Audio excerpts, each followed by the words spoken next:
Well, hi, everybody. This is DearMamaSal. Oh, and we haven't got a light on. Let me see if I can fix that for you. There we go. I look so much better under that light. Anyway, so, and especially without makeup. Actually, I do have some lip gloss on. So welcome to everybody. For those of you who don't know, Dear Mama Sal is a group of people who get together 3 times a week. And we hold each other's hands as we cope with life. And to be quite honest, we have 3 separate sort of focuses. On a Friday lunchtime Pacific, we talk about coping with feelings. And I'll talk a bit more about that in a minute. On Friday evenings, we talk about coping with life. And then here on a Sunday afternoon, we talk about coping with stress. And as a immediate thing, I want to tell you that about less than an hour before I came on live, and this is live, for those of you who are in the room watching with me, and hi everybody, I want to tell you something happened in my life that caused me great stress, and it affects my privacy, my bank account, and all sorts of other things. And I want to show you what I do when something like that happens, and I've got something important to do, like a broadcast. So what do I do? And funny enough, that was one of the questions a viewer asked me. How do I cope with stress? You know, what exactly do I do? And I thought, boy, if ever there is an example of how I do it, this would be the one.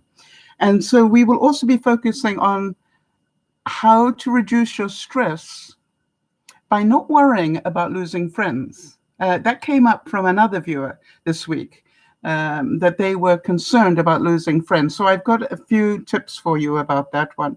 Please remember to follow us on Facebook. We use Dear Mama Sal on Facebook as a sort of notice board for everybody. On Twitter, Dear Mama Sal on Twitter. So feel free. And remember, if during the broadcast I say something and you go, gosh, that is something I needed to hear, just give it a thumbs up, so people know that there's stuff in here that is of value to you. Right. And before I carry on, let me just make sure you all understand I am not a therapist or a psychiatrist or whatever. I am a human being with white hair, which means I've lived for a while. And the information you're going to hear is either what I believe or what I have researched a bit. And it's so, in other words, just make sure you hear it in the manner in which it's given.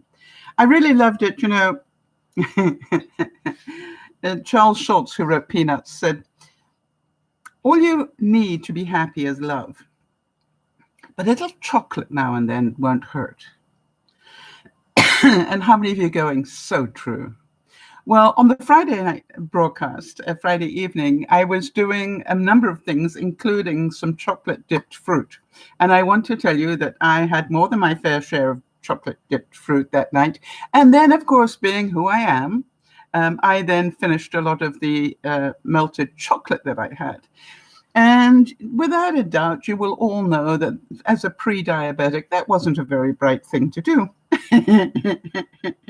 So when I took my blood sugar the next morning, and it was higher than it was meant to be, I smiled and went, at least you enjoyed it.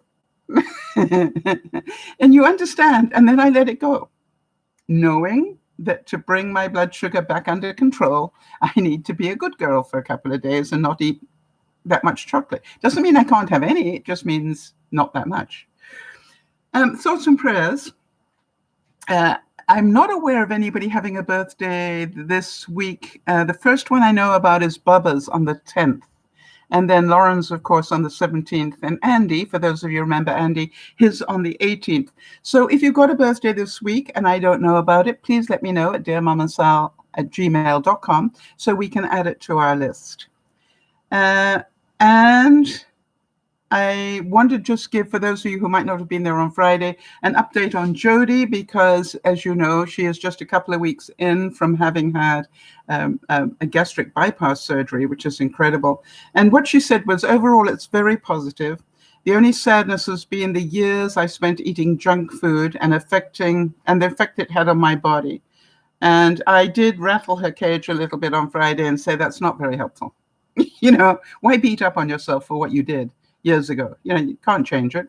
So don't be sad about it. Just be aware. and fix what you can, which is the future, the present, all right? Because we don't know if we've got a future. But she did say, I am grateful I have this opportunity at 52 to try and turn things around. Try? Jody doesn't try, she does. Anyway, to turn things around, so I'm going to drop that one, and improve my quality of life as much as possible. Yeah, as much as you want to. Exactly. It's my full-time job now. I'm giving myself care, the grace, and love that I haven't in the past. Yay, Jody. Well done. Look after you. She's saying the pain, she's still sore, but it's manageable. She's learned to sleep with a heating pad on her stomach, which she finds helpful.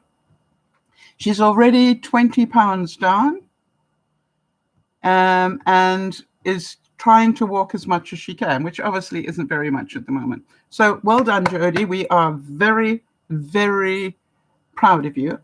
And also, I am particularly proud of you that you are being this honest about everything, your feelings, your results. You're not sort of stuffing some of it down, that you're prepared to talk about it. And that is half the problem, really, because when you talk about stuff, it helps a great deal. You get it out of your mind, and it's not weighing you down. It's not baggage that you're carrying around with you. When you share things, other people get to understand you better.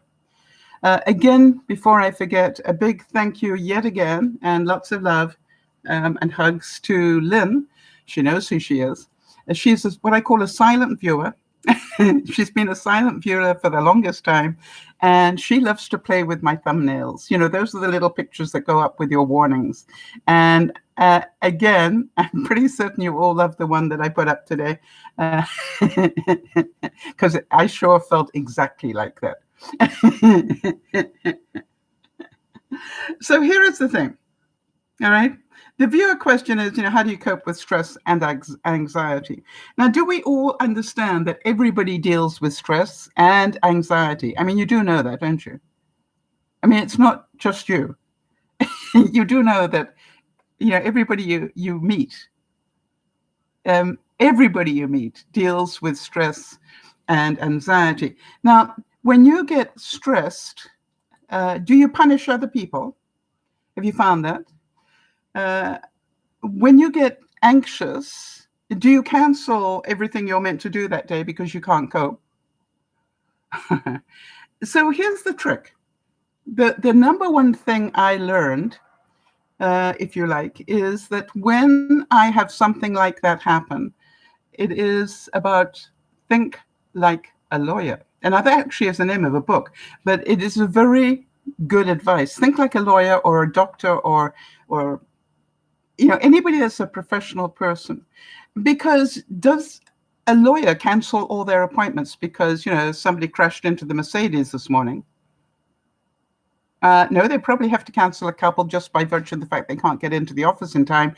But, they don't sort of curl up in a ball and, get anxious and angry and, oh my God, what am I going to do? They put that away until they've got time to think about it. Now, do they still think about it in between stuff? You bet they do.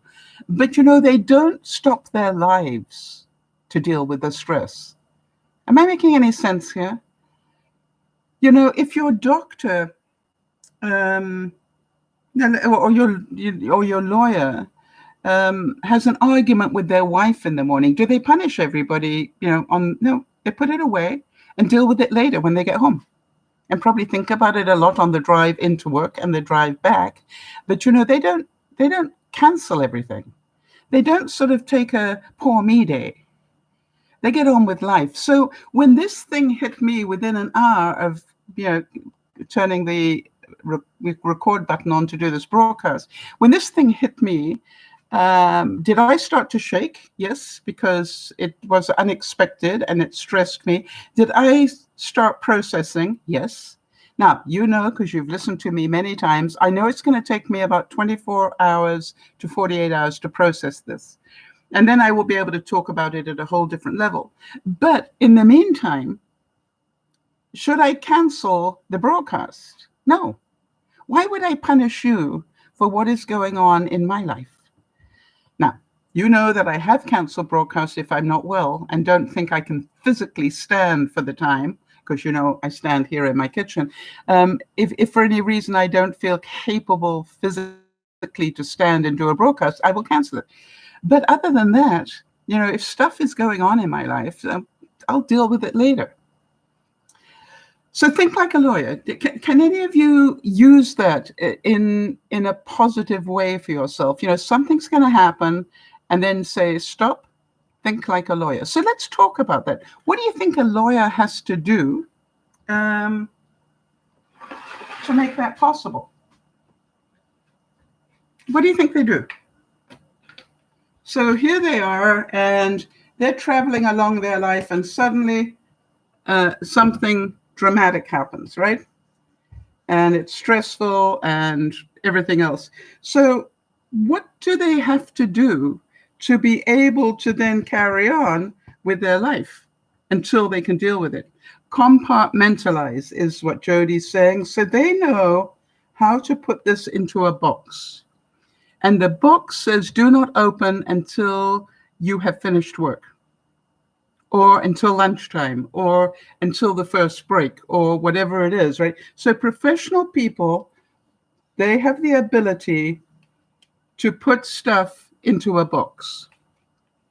Okay, so now that we know that's what they do, how? Yes, Jody's saying, number one, they stay in the moment. Okay? And if you think about it, this moment has already passed, right? So as they're traveling here, this is already behind them. They're not in that moment anymore. They're in the driving to work moment. And then there'll be, here I am at the office moment. You know what I mean? And so to me, it's about, if you understand that, they are capable of putting it in a box and moving on. So sounds simple. The question is it simple? What do you think? Do you think it's simple to do? I mean, it just requires that you go, okay, I know that's happened. I know it's going to take me about 48 hours to process all of that. Get on with my life. Jody's saying it takes practice. Yes. Is it simple, though? That's not what I asked. Yes, it does take practice. You're not wrong. But is it simple? Think about it.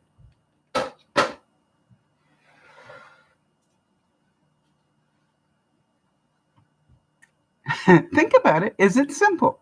Jody's not the only person in the room. So, the truth is, and by the way, for those of you who don't know, Jody is our admin, and she's really good about answering my questions. So you think about it, it really is quite simple. All right? Jody's saying she doesn't think it is, depending on your personality. No, it's actually very simple if you know how to do it. And if you want to do it. All right, Jeannie's saying it takes practice, not simple. Is the 2 times table simple once you know how to do it? So yes, you're both right in the fact that it takes practice, but it also takes commitment. Agreed? If every time something stressful happens, you say, okay, I need time to process that, and I know I'm going to need 48 hours for all my, well, it's not fair, and all the other reactions that we have, to settle down and go, what am I going to do about it? All right. But I think it takes commitment. Yes. And resolve. Jody's adding resolve in there. You need to be able to say, can you see that when this stress hit me less than an hour ago, my commitment wasn't to what just happened. My commitment was to doing the broadcast. So I gave it some thought. I don't mind telling you, I did give it some thought. I didn't give it a lot. Why? Why would I ruin my day? So now also, it depends on how much time you have to fix it. All right, that also would be a thing. But quite honestly, my broadcast on a Sunday takes an hour and a half. And if I can't make room in my day for an hour and a half for you guys, then maybe I shouldn't be doing this job. The other thing is find something to distract you. Find something to make you laugh. Why? Because humor will help lower your stress. Now, first of all, I found something to be happy about.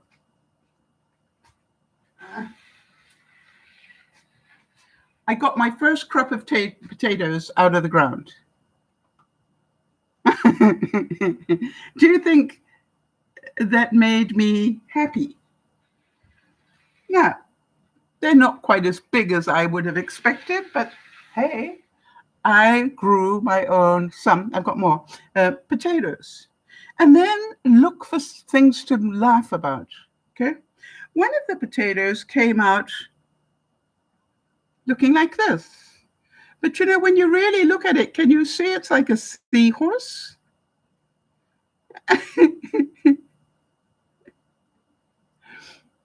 Now, I don't know about you. Is it pretty or what? I love its hair. So if I choose to see the humor in that, do you understand it will lower my blood pressure? I love its nose. I don't know why I love its nose so much, but I think its nose is so cute. I don't know how it happens, but it does. So how do I cope with stress? Slowly. All right? In other words, I know it's there. I know I've got to deal with it. But contrary to how I used to think, I actually don't have to deal with it in this moment. I've got time to deal with it. More time than I used to think. And so think about that. Ask yourself, what would a lawyer do right now? What would a lawyer do right now? Makes sense. And I want to tell you that they would put it in the right order. They would make time for it, but they'd put it in the right box. A box called administration, or a box called home, or a box called relationship, or a box called, whatever. They would just bring that box as a higher priority for that day. So I also do one other thing.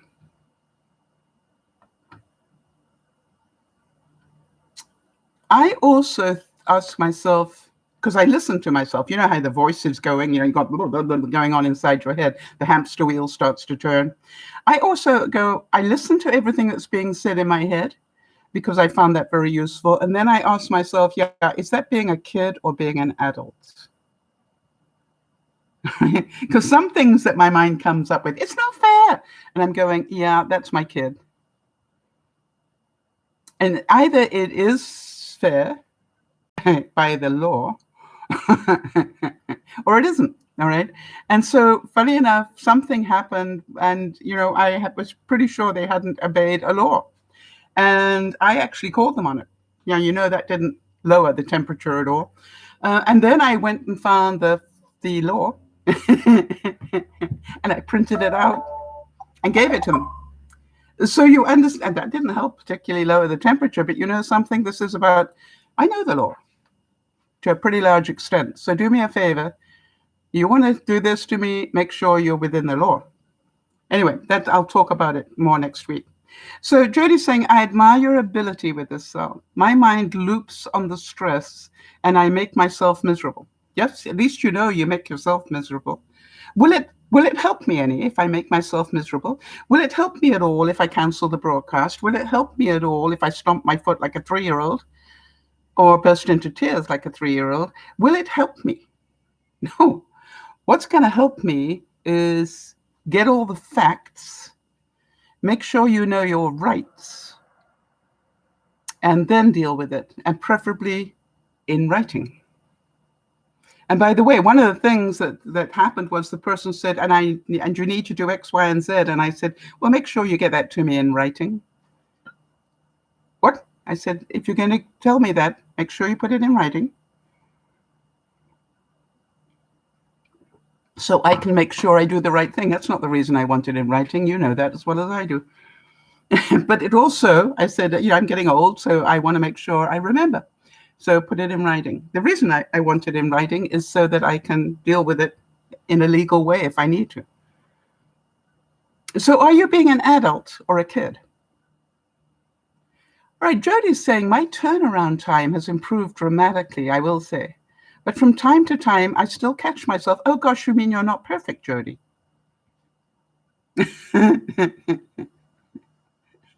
Hello, welcome to my world. I'm not perfect either. I assure you, my kid had a little temper tantrum. Not for long, but my kid had a little temper tantrum. It's not fair. But it's like I go and wait a minute, Sal, that's not helping you. That's not helping you. Think like a lawyer. Yeah. So let's get the facts. That's what lawyers do. Let's get the facts and deal with the facts. They don't deal in emotion. Have you noticed that? When people go to court, the most boring thing in the world to a judge is emotion. Why? It's useless. A judge is there to judge on the law, not on emotion. The fact that you editorialize stuff, the fact that, you give 36 pages of what you think is absolutely a waste of their time. They want the facts. So if you can see that dealing with facts saves you so much time, sure, I feel upset. Sure, I feel hurt. Sure, I feel to some degree victimized or whatever. But the facts are the facts. And I just keep whittling it down until I get to, okay, these are the facts. And then what do you want to do? Now that you've got the facts, not your opinions, now that you've got your facts, well, quite honestly, until I get it in writing, I don't have the facts. So, again, why worry about it until you have to? Right? That's something I say. Why worry about it until you have to? But you also know, because you know me pretty well, that I'm busy already working on my solutions. So when I get the facts, I'm not going to overreact to them.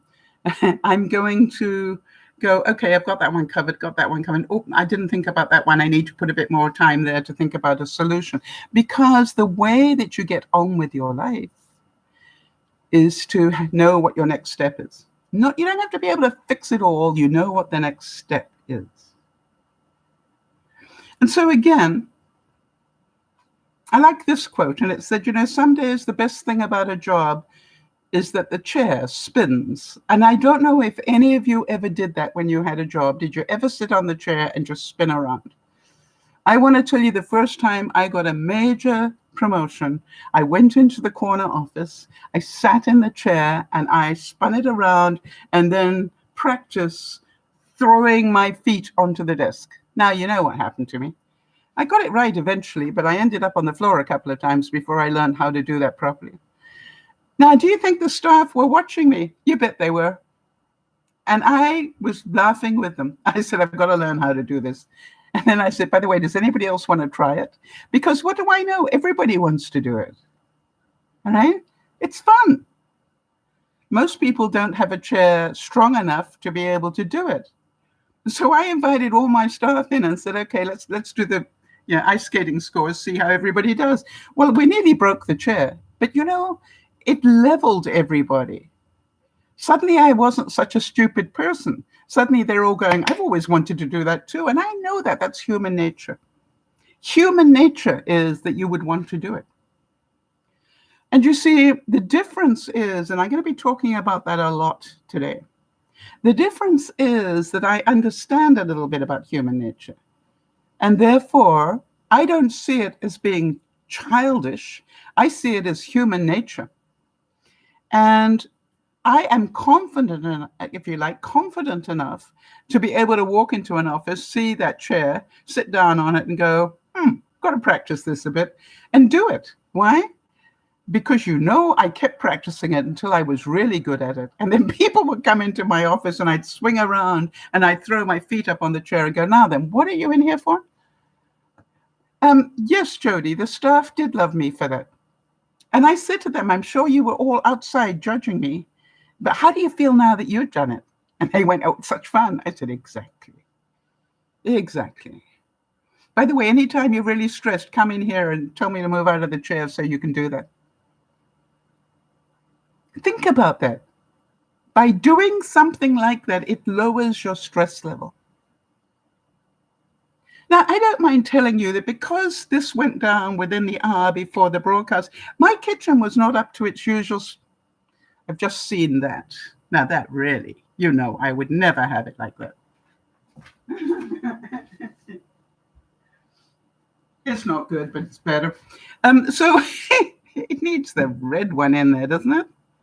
Oh, picky. OCD. So anyway, what happened was, you know, my kitchen wasn't tidy. Now I got two choices: run late or make a plan. So what do you think I did? I got, you know, a couple of cubies, threw everything into the cubies and put them, I compartmentalized the problem and quickly wiped down the countertops. How do you think I did? I'm so glad you didn't see it beforehand. But do you understand? I compartmentalized the thing that were on here. And when the broadcast is finished, I will deal with them. I don't have to deal with them. You know, they don't all have to be beautifully put away before the broadcast. I need them out of sight.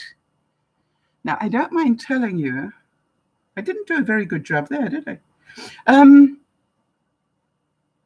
So, Jodie's giving me a 10 from the American judge. Yes, thank you. But, you know, I'm looking at it and going, oh, that actually isn't as dirty as it looks. Hang on a second. What is that? No, that isn't dirty. No, there's some recycled paper towel there.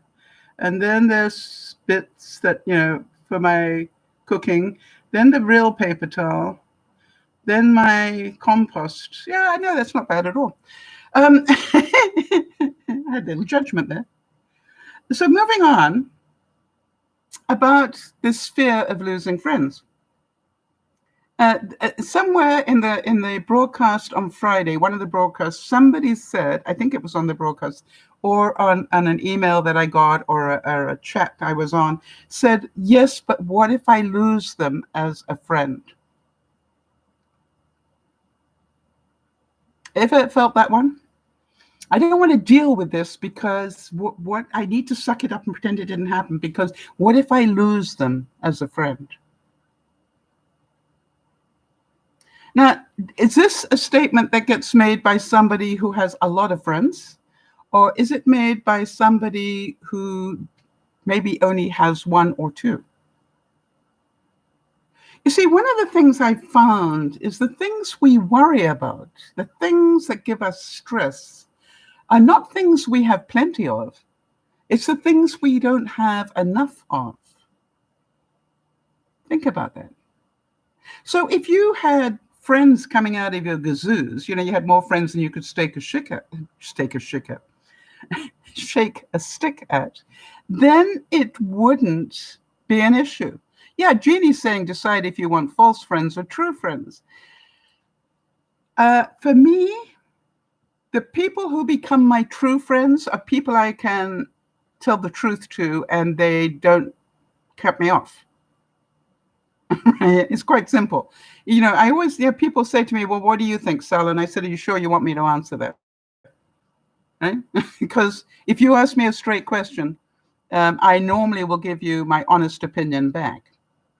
And you might not like it, but I will give you my honest opinion. Doesn't mean I am right, people. I will give you my opinion. And I'm entitled to my opinion. And so to me, it's about, think about that. Things that we get stressed out about. You know, if you got more than enough money in the world, do you spend your life worrying yourself sick about paying bills? No.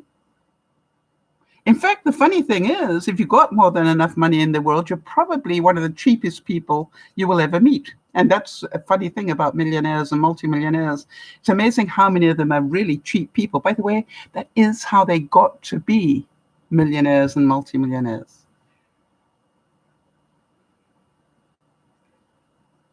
All right, so some of the things that come, the sort of statements people make, all right, around this, from what I could suss out in a hurry was, I'm afraid of being alone and losing all of my friends. Is this said by somebody who has high self-esteem? Yeah, Jeannie's saying my friends have come through for me when it really counts, and I do the same for them. Yes, the time you need friends is not when everything's going right, is it? The time you find out who your friends are is when everything's going wrong. So,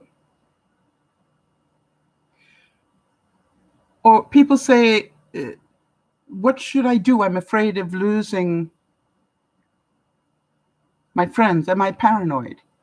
Yeah, no, you're insecure is what you are.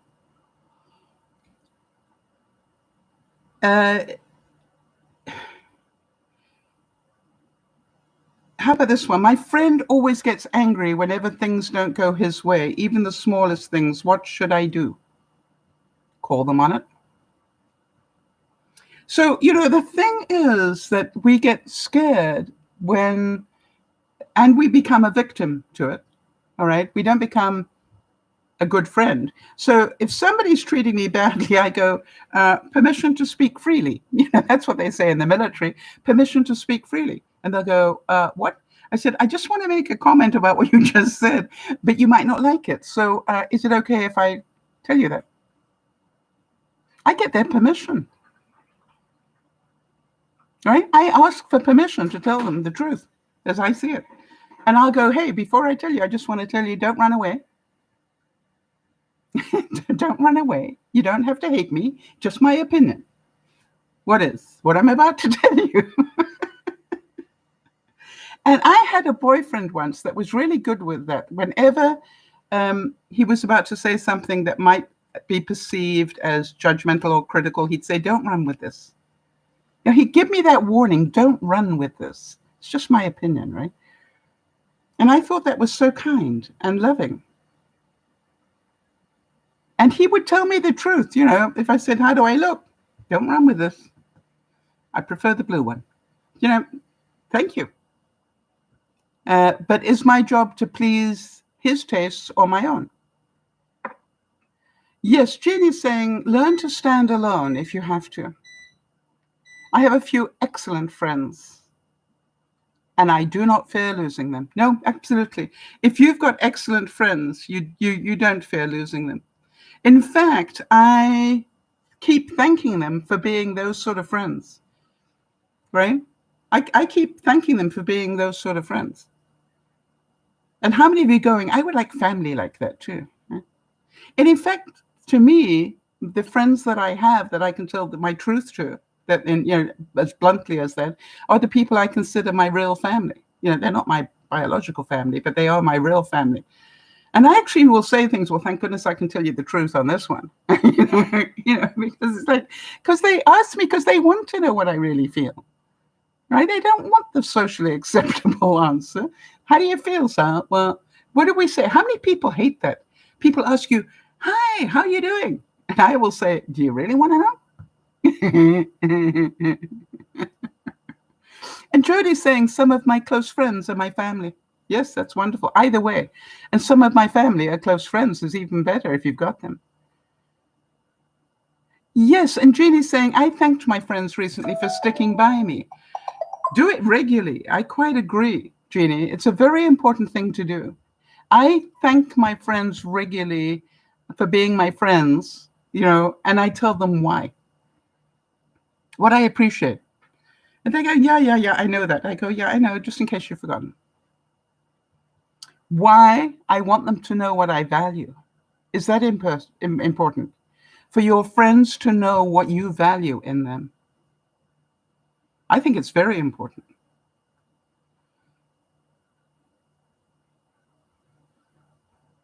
So again, do any of you think that when I moved away from Yvonne, my friend for 20 years, who lived in the same house as me, and I moved here into a new neighborhood, like 20 minutes away from, 16, I think, minutes away from where I used to live, do you think I had some fear about, will I be able to make new friends? What do you think?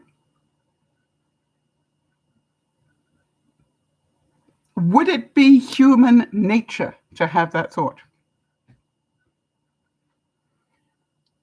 Again, think about human nature. If you wonder whether you are being paranoid or whatever, think about what is human nature.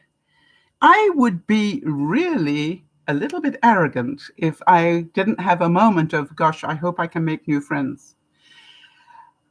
And then what I said to myself, well, Sal, that will depend what you do to make them. True?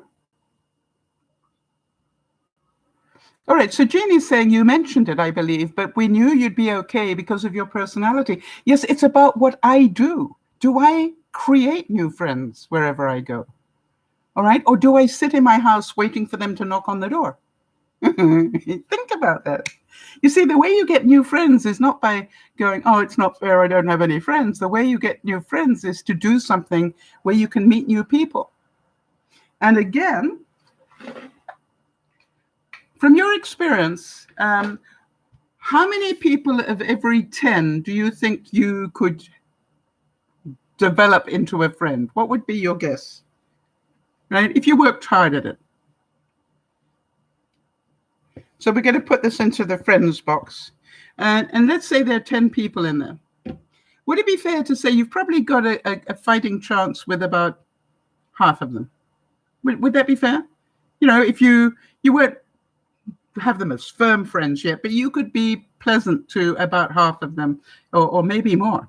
So here's what I learned a long time ago. Jodi's saying probably 7, all right? So let's go half, just because, you know, that I think that would be fair all around. So we're going to put ticks for 5. Okay, and then we're going to put X's for the other 5. Now then, here's the interesting thing. You will see that I weighted them one side or the other. If I come into the community and I approach the community from this angle, do you see that I will get nice people and then not so nice people pretty well mixed? Make sense? But if I come into the community from this angle, I'm going to just meet nice people and I'm going to think this is a great community. Yay! Why? I haven't come across the X's yet. Or how about if I come in from this side where all the X's are, will I judge the whole community from those first 4 people? So the answer is, it's how you come up, you know, how you look at life that will determine what you do. Jeannie's saying, I'm bringing my urologist some food tomorrow, pork roast with vegetables and stuffing, to show him I appreciate him. I know an awful lot of people, Jeannie, just so that you know, who would not be able to accept that. And the reason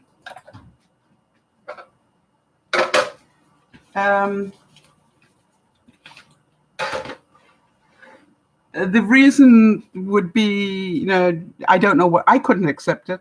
All right. Because what if there's garlic in there I don't know about or whatever. But, you know, it's like, don't be, I personally, but you live in a small community, right? And so therefore, you know your urologist very well. I don't know, talking about urologists and food in the same sentence has me a little bit freaked out. Is that my stuff?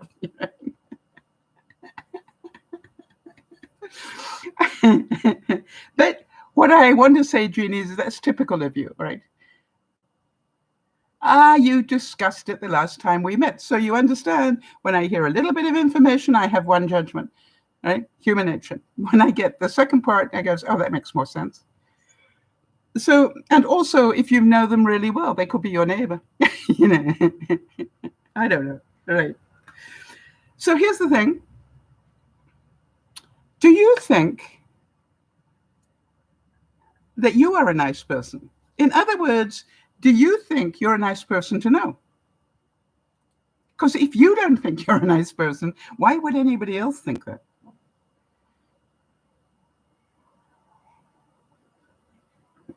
So I look at it, and by the way, Jeannie's way of making friends, I'm pretty sure, is by her gifts. You know, she's always giving gifts to people. Right? When I say gift, she's always taking food or bringing stuff to them or doing stuff like that. And so to me, that's her way of introducing herself. Right? Jodi does it a lot.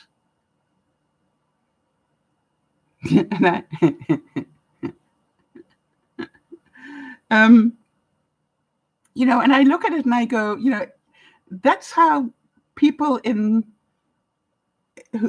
people in small communities are inclined to make friends. All right, they all go to the, like in the old days, it would be the barn raising, and the women would bring the food, and the men would bring their muscles, right, to help with the barn raising. And so, that is the way of how we used to meet people.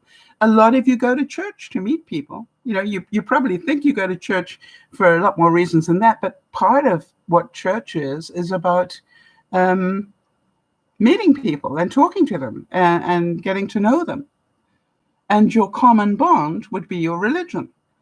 And so, yes, Jodi's saying her baking is her love language. And you give baking to people that you don't necessarily love, Jodi. I know that. And the question is, why do you have the friends that you do? All right. What is it? Because it's not about you, right? The friends that you have must get something from being your friend. You see, if you can think of it it's not about what I get, it's what do they get? Do you know? So I ask my friends regularly, especially the ones that have stuck around for a long time, why are you still my friend? And I said it once, when I had a really tough year, and I said, why are you still my friend? I hardly spoke to you, except when there was a crisis in the whole year. And they said, yeah, what about all the other years, Sal? Do you think I forgot those just because you were having a tough year? No, I never forgot that. And it's the little things that people remember, right, that you do. So if you think you're a nice person, does it mean the other person will think you're a nice person? No. Just the fact that you think you're a nice person may mean that the other person thinks you're arrogant or you're not their sort of nice person. What if the person that you're trying to be friends with needs a yes person in their life? I'd be useless to you. What's the expression? Tips on a bull. I would be useless to you. If your idea of having a friend is that I would just say the right thing all the time, I'm not your person. Right? Because I will not do that. It's not who I am. It's not who I want to be. Jodi, how many times have you asked me a question? Do you really want to know? And I know the answer is yes with you, so I don't have to ask anymore. You know something? I don't even have to ask you anymore because I know that you know my integrity level. And by the way, that's what my friends see, right? That's what my friends value, is not that I always am agreeing with them. They trust my integrity. If they say, what do you think of my hairdo? And I say, are you sure you want to know? But luckily I don't have to wear it. And they will start laughing. And I'm going, the important question is, do you like it? Why? I only get to see you once every 2 months. It's okay. Jodi's saying, I love your honesty. I value it above all else. Yes, most of my friends do, Jodi. They really do value it. But it doesn't mean that I'm right. It means you're going to hear my truth. Are you consistent as a friend? All right. Do people know that if you haven't spoken to them in a month, it might not be because they don't like you?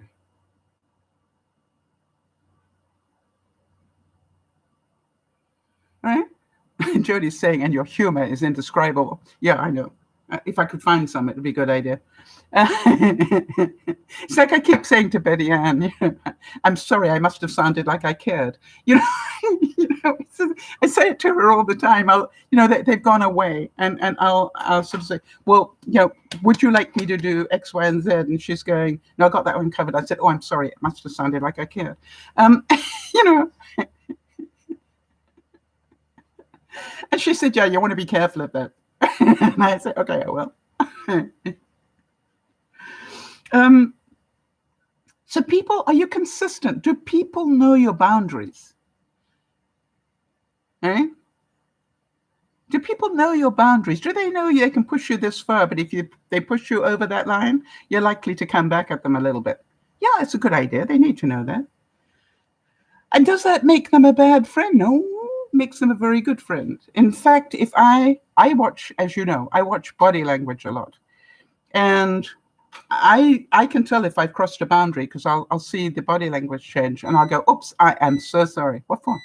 I said, I crossed a boundary there. I'm sorry. I didn't say anything. I said, you didn't need to say anything. I saw your body change. Now that gets them a bit scared that I can do that. Am I that transparent? Yeah, don't play poker. You know, that's what I'll say to them. Please don't play poker. Your tells are really, telling. So think about that. And what I want you to do is to remember this whole issue about don't let their behavior become yours, all right? Just because they do things a certain way does not mean that you have to in order to be their friend. True? And just because Jody has to eat by the thimbleful at the moment does not mean that I need to be a friend. Get it? What I need to do is to respect the fact that Jody's idea of a lavish meal at the moment, might mean that it can fit into a cup. And it's just like, yeah, and that it contains vegetables, right? And maybe some protein powder. I mean, that's her idea of a feast at the moment. So it's all relative. Yes, and Jody's saying a real friend would eat a cookie for me. Really? Not chocolate? No. Chocolate. And so I want you to understand that making friends is not about you becoming what you're not. Making friends is about you being the real you that you are. By the way, if you put on an act and pretend you're something else, that's going to come out sooner or later, and then people won't trust you because they'll say, well, I trusted her before, but apparently that's not who she is. What else don't I know? What else don't I know? All right. I want people to trust me. I can remember when I first met Yvonne and her son told me something or did something wrong. And later Yvonne found out about it. And she came to me and said, why didn't you tell me? I said, let me make sure that I understand this. Are you asking me why didn't I rat your son out when I was trying to build a bond with him? Is that what you're asking me? Why would he ever trust me if I act like a mother? I'm not his mother. I want to become somebody that he knows he can come to if ever he needs to. I'm not going to do that by necessarily repeating your behaviors. Make sense? And she looked at me and said, thank you. I said, for what? And she said, that's what he needs. I said, I know that. He doesn't have a father figure. I want to be that other person that he can go to, but not his mother. Because we know about mothers, right? And, that was really important to me.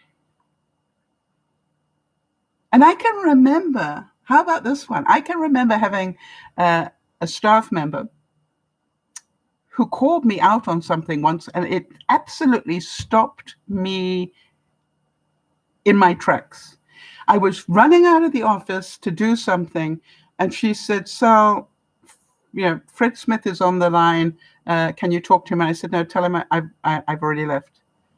And the staff member said, you mean you want me to lie for you?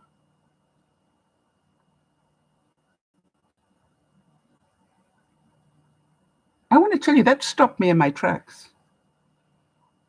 And I took the call, spoke to him and explained to him I was on my way out and I would deal with it when I got back. And then I went into her office or the area where she sat. And I said, I just want to make sure you know that I appreciated what you did. And I said, never in my life did I really think about it that way. that I was asking another person to lie for me. And you're right. And I have no right to do that. And I believe that every staff member should be told that you don't have to lie for me. All right, Kez is saying, I realized the last couple of years weren't true friends and got rid of them. They were emotionally toxic and stressed me out. Feel calm and happy now. I wasn't sorry for doing it. Kez, if you want to save a lot of time, if you want to make more time, everybody says, I don't have enough time to do the X, Y, and Z. If you want to make a lot more time, think about how many people you waste your time with. When I say waste your time, either they are constantly complaining, they are never want to do anything, but they want to spend 3 hours complaining about it. Look at how you spend your time. But on the other hand, what if I believed in getting rid of toxic people? Have I had toxic people become viewers? Think about that. I've had some pretty toxic people who became viewers. Why? Because I made sense to them. And now they're not nearly as toxic as they were. So I don't discount everybody just because they're toxic. I also understand not everybody has done as much work in this area as maybe I have. Now, those who are regulars, you know that you've done a lot more than most people you know, right? And I'm certain that you look at things very differently now from when you first became a viewer, if I did my job right. And you have taught me so much. It's just like, it's not a one-way trade, right? It's a two-way, because that's what friendship is. It isn't a one-way trade. It's a two-way trade. And Jeannie, by the way, I was really happy to see that you've nearly got rid of your moving pods. Jeannie's moving back into her house after being away for over a year. Her house burnt down, it's been rebuilt, and now her furniture and stuff came in pods, like container type things, and she's now got both of them empty. One's already gone and the other one's about to go. Your life is going to feel completely different once they're gone. And there's going to be this big gap on your lawn. Were they on your lawn or in your driveway? Wherever that they were, it's going to feel so freedom. All right, so Jeannie's saying, I had a toxic cousin I dealt with for years, but finally we had to get away from her. She died alone and hated by many. Sad. Yeah. Or you can retrain them. What happened was that I had somebody that really was very toxic in my life, and I just wouldn't play the game. All right? Whenever they got toxic, I would say, hey, listen, I'm finding what you're saying pretty tough to deal with, very judgmental, very controlling, and all the rest of it. So I'm going to take a break for a while. And that while could be a year. All right? And then, me, I don't quit. So after a year, I would start communicating again and see if they've learned anything. And surprise, surprise, they don't do that to me as much anymore. And when they do, I take as much as I feel I can take. And then after a while, I go, hey, it's getting a bit controlling again. I need to take a break. And I do. So you see, we control the friends that we have. By the way, do you reward bad behavior? Some of you know I've had viewers that do nothing but come on and complain. All right. And I will put up with it for a long time, a very long time. I'm patient. But every now and then I go, this is not helping. They do nothing but complain. I do not hear them taking any steps to change it. They just want to complain. And I will warn them quite a few times that, hey, I'm finding this pretty negative. What have you done to fix it? And I will, slowly ask those sort of questions, and they get stronger. And if they still don't do anything, then, I will tell them what I feel, which is you come on here to complain or to disrupt or change the subject or whatever it is that's happening. And that's okay. And, I just need you to know it's noticed. Other people, if the viewers start complaining about it, you know I'm going to get stronger about it. If it's just me, I just try and hold my tongue. But, if I start to get other viewers saying to me, I'm getting a bit fed up with that person complaining, then I say, okay, so if I start talking about it, will you as well? Because if it just comes from me, it won't have the same impact. But if they hear the same thing from two different people, maybe they will listen. Here's the other thing. What about, as I said, if you've lost a friend, all right? If they've stormed off in high dudgeon, I think that's the expression, I love it. If they've stormed off and said, okay, yeah, it's over, do you carry on being a friend? Or do you just go, sayonara, next? Because, you see, to me, a friend is somebody that's still around, even if you've tried to run away from them. And I did that with one friend. One friend of mine tries to do that. And I said, I know you tried to run away from me, but I will hunt you down because I'm your friend. I don't care how long you stay away. That's your choice. I just need you to know I'm still here. And by the way, I don't mind that we never become bosom buddies again. But I want you to know if ever you're in trouble, you know that I'll still be here. See, that's the important thing to me. Absolutely. Jeannie's saying sometimes friendships doesn't last, right? My friend Marnie has that wonderful expression. People come into your life for a reason, a season, or a lifetime. And to me, it is amazing how many people I thought were in my life forever. Husbands, and gone. How many friends I thought were friends and would be there forever, gone. But when I look back, they all taught me something. It isn't that it was a wasted experience or I wasted my time building that friendship. No, that's not true. All right. I didn't waste my time. They came into my life to teach me something. I see that. I see everybody is in my life to teach me something, good and bad. All right. That's what I believe. I just have to dig pretty hard to find out what it is. So yes, not all friendships last, and that doesn't mean there's anything wrong with you, right? Doesn't mean there's anything wrong with you. It means that they have different needs, all right? Maybe they need a yes person, and you've grown, and you're not a yes person anymore. Well, hello, guess what they're going to do? They're not going to have you on that high friendship list. And how many of you know that sometimes that is the problem, where you grow psychologically and they don't? All right, you've learned to not blame everything on everybody else. You become accountable. Or Jody, you completely change your eating, and other people just don't get it. That's an interesting one. I invited or I've started to invite another couple to come and have dinner with me. And she said to me, "Oh, Sal, you probably don't want to do that. I'm such a picky eater." And I looked at her and I said, "You're a high diabetic. I know that. So let me ask you, can you eat chicken? If I don't put any gunge on it, if it's just grilled chicken, can you eat it?" Yeah. And if I do vegetables or salad and don't put any dressings on it, or you can choose what you put on it, could you eat that? Yeah. I said, "You're not picky. You have a medical condition, for goodness sake. I'm pretty certain if you had a choice that you would eat all those things. But you don't have a choice. You're a high diabetic. That's not picky."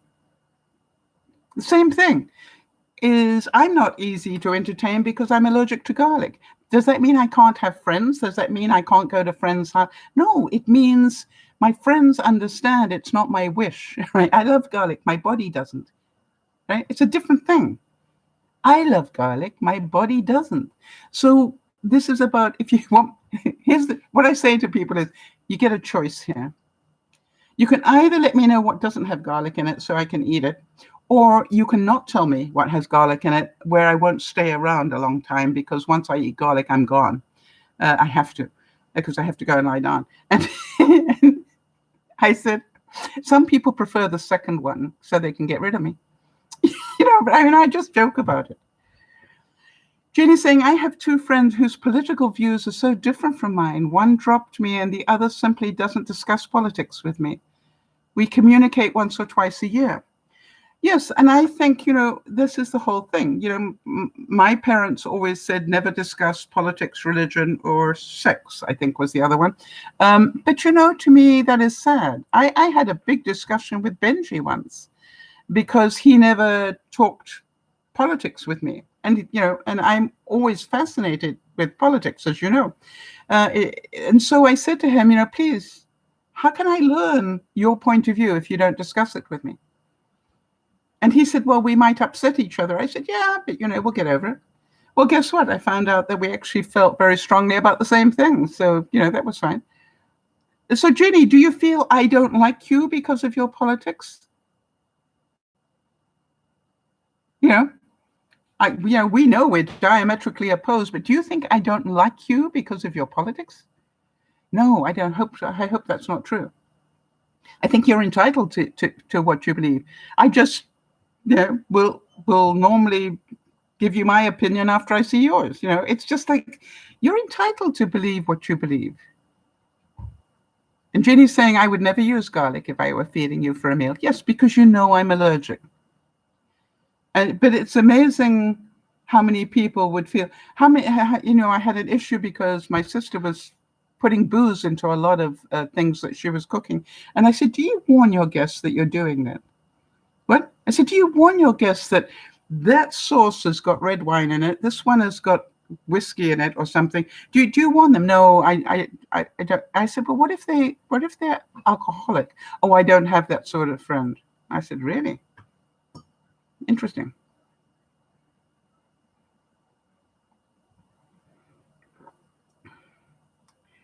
Yeah, so, and Jeannie's saying, the reason we can still be friends is because we respect one another. That's important, all right? I don't have to agree with you to be your friend. In fact, how many times have you heard me say, Jeannie, how many times have you heard me say, I'm so looking forward to talking to my friend Marnie because, we're going to hash out all sorts of stuff, all right? Because I cannot tell you how many, and by the way, I have that phone call with her or that Zoom call with her on Tuesday, I think. We're having another one. And the funny thing is, if you can believe this, she's the sort of friend that I can go hammer and tongs at, and I'll go, yeah, but I believe blah, blah, blah. And she'll go, yeah, but have you thought about this? And I go, yeah, but have you thought about blah, blah, blah. And we do this for the longest time. And then one day, not so long ago, we had a Zoom call and we had a lot of catching up to do. She'd had some medical issues. I'd had some medical issues, things that happened. And she said, wait, and after an hour and a half, she said, I got to go. But she said, I had to go. And she said, but Sal, we haven't fixed the world yet. And I thought that was so delightful. And I said, so we should do another one so we can do that part of our friendship. And I realized in that she enjoys that. She enjoys the banter of this is what I heard. And, why? The thing about it is this. I know she watches a totally different newscast from ones that I watch.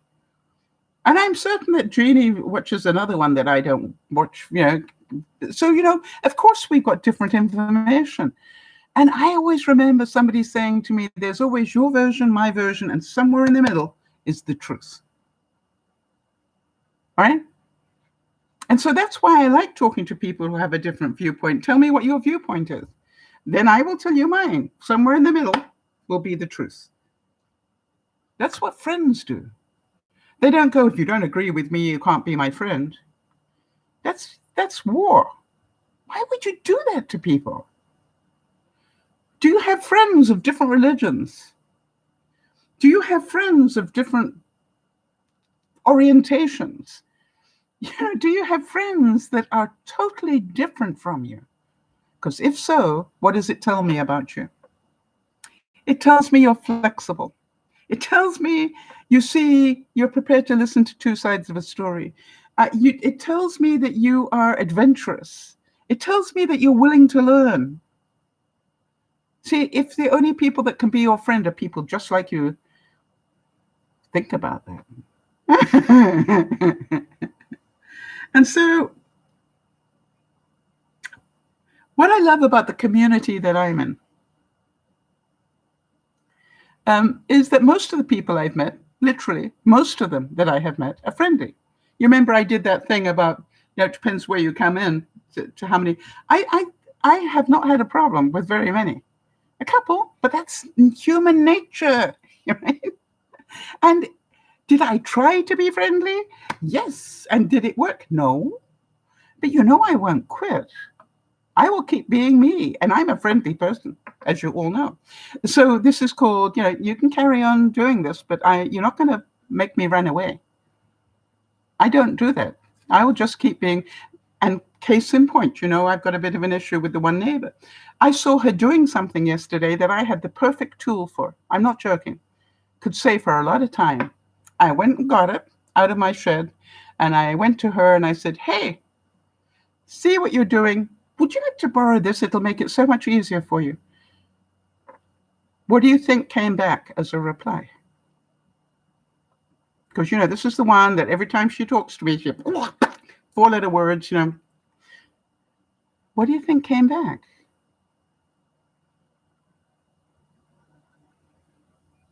I was quite surprised. Because I really did go in very friendly, and I really meant what I said, which is, hey, if you'd like to borrow this, I'm more than happy. It'll make your life easier. And the interesting thing was, she said, no, thank you. No, but thank you. I said, it's a pleasure. And I walked away.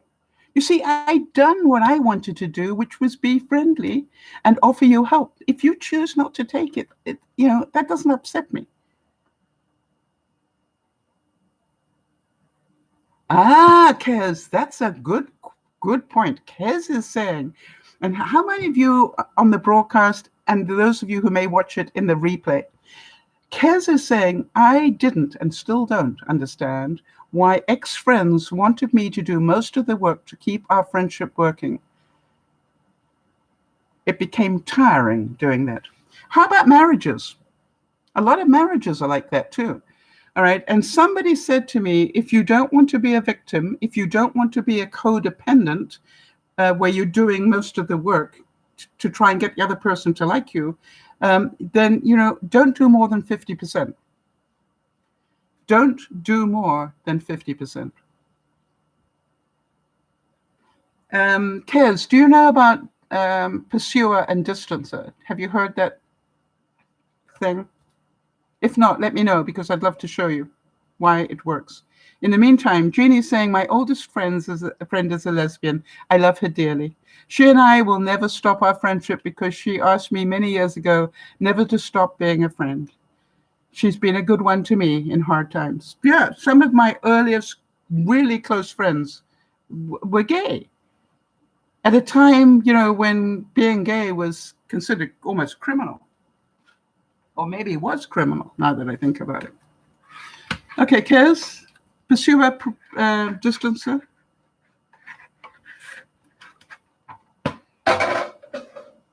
Anybody else not know it? Just, I don't want to waste your time if you all know about it, because it's a really important thing to understand. So what you've got is two people, okay? And so, and the thing that Kez is talking about, this friendship works if she does, let's say, 80% of the contact, makes 80% of the calls, does whatever. Am I getting it right, Kez? So as long as you are pursuing that person, they will stay your friend.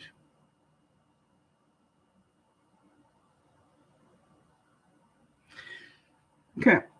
So how it was explained to me a long time ago, and I got it, all right, which is, what if you don't? You can still be you, but what if you only do 50%? What would happen? In other words, what if you created some distance between you? And you didn't, you remember, I think some of you will remember, after I talked to Dougie about this one time, he decided that for 1 month he wouldn't contact anybody, right? He'd do it for business, but he wouldn't contact any of his friends. He'd create a complete gap, right? Like this, where he didn't contact anybody. What he wanted to see is, would anybody contact him? And how long would it take? That's called, I'm going to give you enough space you're going to think you're Neil Armstrong. And as I have said before, for those who've heard me tell this story, luckily I was one of the first ones to go, what's wrong? I haven't heard from you in a week. What's going on? I pretended to care. And what he said was, what amazed him was how few people contacted him. And you know what he said? I just didn't bother to contact them, even after that, after the month. In other words, if they didn't bother to contact me, why would I carry on contacting them? That's a pretty good way to find out, who your friends are. I have some friends. My friend Marnie, who I consider to be, on my one hand, these are my friends type friends. I've got friends that are two-hand friends. In other words, of my top 10, you'd be in the second 5. But, my first 5, Marnie is one of them. Do you know, we don't talk to each other more than maybe once or twice a month. Yes, Jeannie's saying, we discovered who our friends really were after the fire. Yeah. And, that was the gift you got given.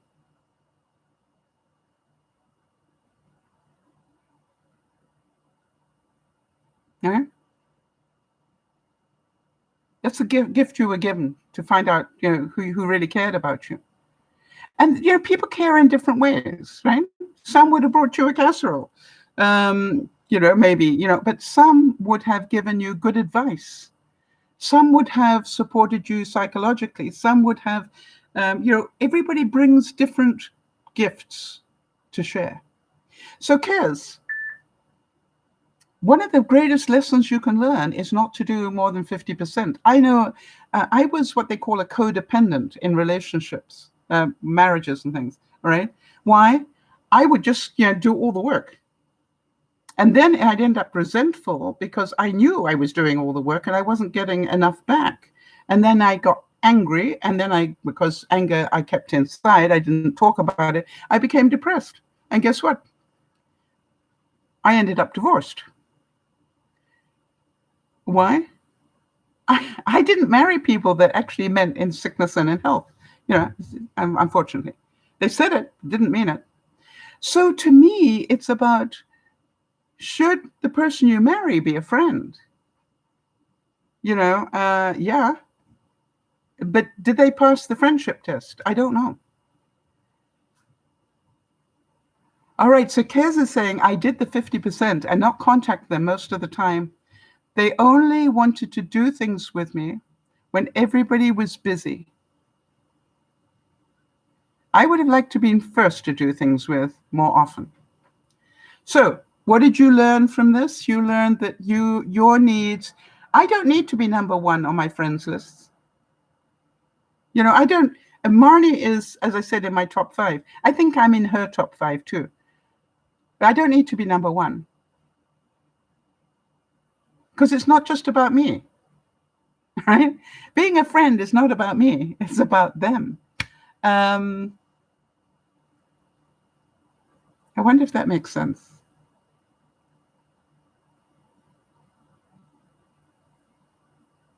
I wonder if that makes sense.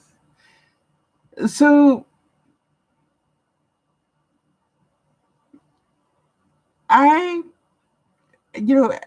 because you learned a lot, right? You came away from being a victim and became a victor, right? Because you saw that this relationship only works if I do all the work. And I don't want to. I want to be valued more. I want to be somebody that cares about me. I want somebody that cares if I don't contact them. right? So I know that Marnie and I, who have this relationship that we actually are there for each other through thick and thin. I don't, Yvonne is probably my bestie. And, I don't talk to Yvonne every day at all. If I don't hear from her in a couple of days, I'll be going, oh, yeah, what am I, chopped liver? Because it's all about me. That's what I'll type. And then I'll say what's going on. But, yeah, we deserve to have people care. We deserve to have people care. And you don't need a lot of people. You need enough to care, genuinely. I wrote and apologized to Betty Ann because her husband, Brian, they've been away. They're coming back today, but they've been away. And her husband, Brian, said to me, Sal, don't worry about the hedge. We've got a hedge that borders the two properties here. And he's very good about watering that hedge every day. And he said, don't worry, I'm going to water it before I go. So don't worry about watering it. So, okay, fine. Well, guess what? We had another heat wave come through. So I wrote to Betty Ann when they are away, and I said, please apologize to Brian. I ignored his instruction. We had a heat wave come in. The temperature was horrific. I watered the hedge. What I'm apologizing for is for doing a good thing. No, what I'm apologizing for is his instruction to me was don't water the hedge. And so what I said was, please ask for forgiveness. I watered the hedge because I know he loves it. I pretended to care. So sometimes, if you are a friend, you go against your instruction as a friend. Right? Why? Your intent is to be a friend, somebody who cares. Your intent is not to follow a rigid thing.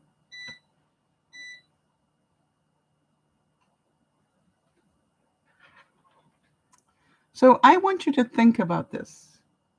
If you go through life fearing that you will lose a friend, it means you don't have enough of them. And the question is, why?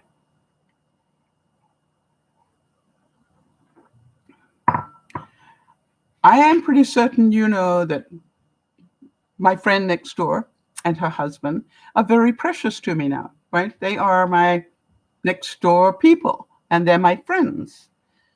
And when all hell let loose in my life and I had the fire in my house and everything, they were like rocks. They were so solid. It was amazing.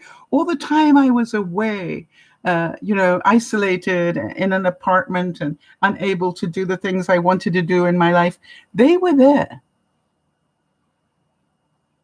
I will never forget that.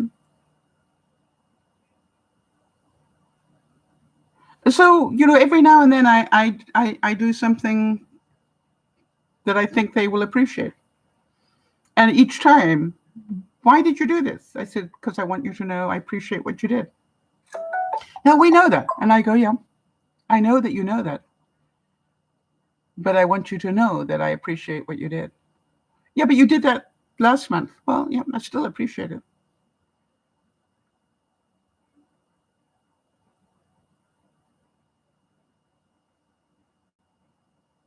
Yes, and Kez is saying, I wanted friends who do 50-50. I know family and partner come before me. Yes. You see, Kez, that is somebody who lives in reality, right? Not in Disneyland. All right? That is somebody who lives in reality, not in Disneyland. Jody's saying, Sal, you're a great friend. The interesting thing, Jody, as you know, when you were under the knife and in recovery and, that 24 hours, I'm going, how can I be a friend?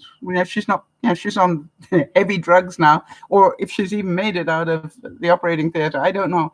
But what I did know? I could be a friend to Lionel, and I knew you would value that more than anything. I'm pretty sure. But, and it was just like, okay, if I can't be a friend the way I'd like to, and I knew, I know you well enough to know, if I could have done a set for you, I would have, offered to take Taylor. But, it was about do what you can to be a friend and be consistent. You remember I said that? In other words, don't just do it this week because they're being nice to you. Do it even if they're not being nice to you. Be consistent. Be who you are, and then you'll never let them down. If they choose not to be your friend, that's their right. And Kez, I agree with you. Don't expect to be number one on their list. Right? Don't expect to be number one on their list. How arrogant of you. As Kez so rightly says, they have got family, and they have got a partner, and they have got pets and other worries, and who knows what stress hit them this week that you don't know about and may never know about. So what I will do is, if I start feeling space between a friend and, maybe it's one that contacts me every week and suddenly I don't hear from them, right? I choose whether to get insecure about that or not. But is it human nature that I might? Right? Is it human nature that if somebody normally contacts me every week and suddenly they don't, do you think it's human nature that you go, I wonder what I did wrong? I think so. But then I go, not much. Therefore, I write, seek first to understand. And, being me, I will write and go, did I do anything to piss you off this week? Because I normally hear from you and I haven't. Or I will just say, hey, I'm sending you a hug. I don't need to spend a lot of time. I'm just being friend. And Jodie's saying, when she was going through her operation, she said, I felt you were by my side through it all. I was. I didn't sleep until you came out of that operation. All right. That's because I wanted to be conscious so that I would be there for you. Not that I thought you were going to phone me, but I'm a great believer that we're connected in some way. All right. All of us. And if you are over here, I wanted to make sure that I was conscious so that we could keep that connection going, Jodie. Jodie's saying that made me cry. Well, your choice. But Jodie, did it make sense to you? And, the funny thing was, I said to Lauren, I even sort of coordinated with Lauren so that if I did fall asleep, that she would still be around to pick up that connection. It's really important, Jodie. Very important.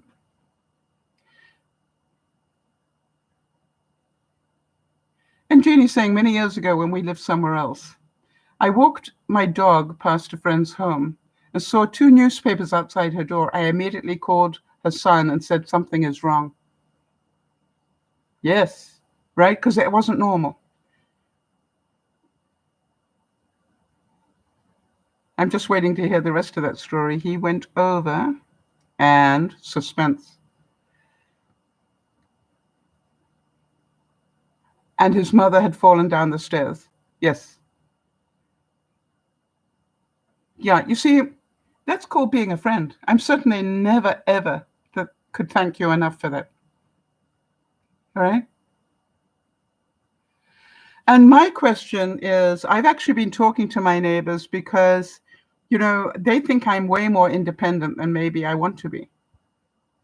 So I go, how many days would you not have to see me before you got worried? Yeah. Yeah, and Jeannie said, I insisted that he go over and check on her. Yes, and I'm certain that, at the time he probably rolled his eyes, but something afterwards, I'm certain he was very grateful. So remember, okay, a couple of things from today's broadcast that I really want you to remember. You don't have to deal with everything at the same time. It is okay to compartmentalize stuff and deal with it later. If you can do that, that means that you have emotional intelligence. You control your brain enough to be able So put shrink wrap around that thing. Doesn't mean that bits of it don't leak out during the day, but you don't have to deal with it just because somebody else wants you to. All right? This is like, I can put that aside and deal with it later. How many people have said to me, but I need you to deal with it now? No, I know that's what you need, but quite honestly, I have a life around which I also have to work. So I will look at this evening. Okay? So hopefully you will practice that. You know, as we said, it's not easy, but I want you to practice saying that to people. Yes, I understand that you want me to deal with it right now. But, you know, unfortunately, I have some other things I have to deal with first. So I will deal with it. That's what I say. I will deal with it, just not now. The other thing is I want you to relook at what a friend is for you. And if you were the neighbor of Jeannie, you know, who'd fallen down the stairs, I am pretty certain Jeannie saved her life. All right? Because how many days could she have been at the bottom of the stairs and survived? I thought it was incredible. At one point, Yvonne used to speak to her daddy every day, and he lived about 4 hours away. And one day he didn't answer the phone. And then she phoned 2 more times and he still didn't answer the phone. She got in the car and she drove for 4 hours. She didn't call the police to go and do a wellness check. She got in the car and drove for 4 hours. And guess what? He had fallen too, Jeannie. I'm pretty certain in my reality that if Jody didn't hear from me at all in 24 hours, she'd probably... What would you do, Jody? And don't let me presume. And it was like at one point yesterday, I was talking to myself, you know, and I'm going, where are my friends? Yeah, and Jeannie's saying her son thought I saved her life too. She was much older, but we were friends. Yes, friendship doesn't have to do with age. Marnie is nearly half my age, quite honestly.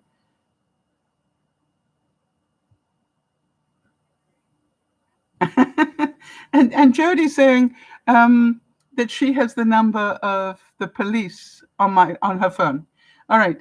Do you have Yvonne's number? Because you know, it's like, or Betty Ann's, you know, because I could ask them if you would feel more comfortable. You see, it's about what does Jody need? Why? Jody and I speak every day. I speak to Jody more than I speak to Yvonne. But, you know, and so Jody would be the first one, and Lauren too, it'd be the first one to go, wait a minute, 24 hours without Saul saying anything? I mean, it's like, seriously? Something's got to be wrong. All right, so I will ask Betty Ann if it's okay. All right, because I think, you know, that would be a good thing. Yeah. And so to me, it's about, as your friend, what do I need to do so you are comfortable? Yeah. And Jody says, I'm watching you like a hawk, my friend. Yeah, I know you are. And for those of you who are going, why? I've had some blood pressure issues going on. And therefore, yeah, I think I'm under control, but who knows? I hope that you found something of value in today's broadcast. And if you have, please leave a note and let us know what it is. Why? I've always said, if the broadcast that I do is of value to one person, it's worth doing it. I know that a lot of you need to understand that everybody else's stress does not need to be yours. Other people's lack of planning does not need to cause you stress.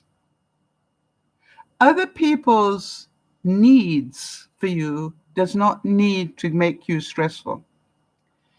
If other people need you to jump through hoops to be their friend, then I don't think that is a real friend. That's a pretend friend. And that means that you need, if you want to, just give them a bit more distance. It'll give you some more time to do what you want to do and build better relationships with the people who know that friendship is a two-way trade, not a one-way trade. Jeannie's saying, thanks for the broadcast. I always learning something. What did you learn today, Jeannie? All right. What was it that you needed to hear today? And to me, it is wonderful that you did. And as I said, that is, to me, I'm always looking to try and do something that will help another level of understanding. So if you've got any of these things that sound so simple, like, yeah, but I'm scared of losing a friend, be honest about that. Why? It's a perfect topic for me to talk about. And I'm pretty certain everyone that hears this one will go, true. True. I am too scared of losing friends. And the ones I will lose are the pretend friends. I won't lose my real friends. And by the way, if I don't have any friends left, then it's time to find some new ones, people. It's like, and how do you do that? Before I go, let's make sure we cover that. How do you find new friends? Not by sitting in your home, whatever your home may be, and doing nothing. Right? It is about go do the things. How did you can sit down and make notes about how did I meet this friend? How did I meet this friend? How did this person become my friend? Gosh, I had to buy a house to find Yvonne. She was the tenant. She was a sitting tenant in the house. And by the way, when I met her, I never in a million years thought we would ever be friends. We were so diametrically opposed in terms of our upbringing, and she was a rageaholic, and it was just like, no. And yet we grew together, and it was, it's a beautiful friendship because of that. All right, so Jeannie's saying she learned how to stop and process things, slow down your emotions. Yes, and what I'm going to do is, I understand what I said, Jeannie. I will process for 48 hours. I will dig through and find the facts.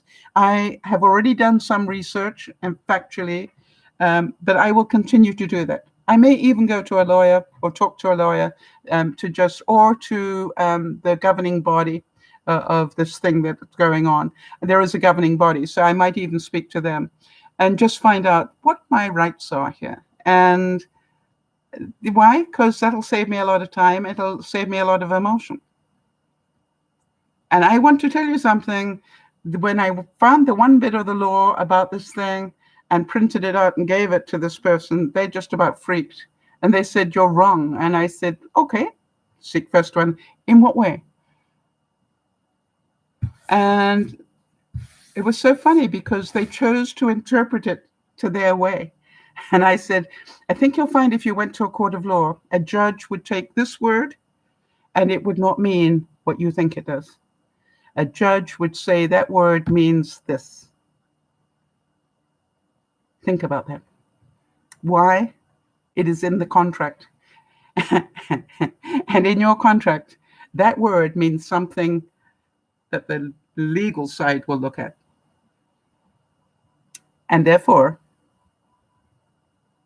you may want to rethink this. So, does that mean I'm being a bad person or an awkward person or whatever? No, it's just like, hey, I have the self-confidence to know just because you tell me this doesn't make it so. And just because you think you have the right to do A, B, and C doesn't mean that you do. And I am not scared of conflict. How about you guys? Because if you're scared of conflict, you won't stand up for what is right. I don't have to be rude and ugly. I just need you to know, no, that's not true. And if I need to go to, another step up the rung of legality, I will. Why? It'll reduce my stress. They will know not to mess with me.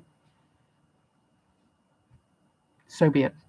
This is DearMamaSal saying we all get stressed. How we deal with it is our business. Stress is a feeling.